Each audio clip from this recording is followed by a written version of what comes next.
Weight loss பண்ணுறதுக்கு இந்த 3 விஷயத்த பண்ணால் போதும். First diet.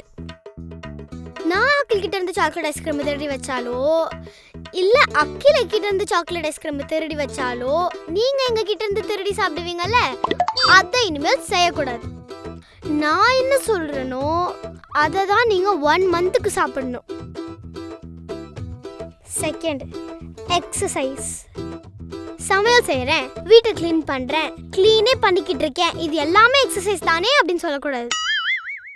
நாங்கள் என்ன எக்ஸசைஸ் சொல்கிறோமோ, எவ்வளோ கவுண்ட்டு சொல்கிறோமோ அதை கண்ணை முடிக்கிட்டு செய்யணும். 3வது மெடிடேஷன். இன்னைக்கு ஒரு நாள் சாப்பிட்றலாம், இன்னைக்கு ஒரு நாள் எக்ஸசைஸ் பண்ணாமல் விட்டுறலாம் அப்படின்னு நினைக்காம 1 மந்த்தில் எப்படி உடம்ப ஒல்லியாக்கணுமோ எல்லாமே நீங்கள் பண்ணுறீங்க.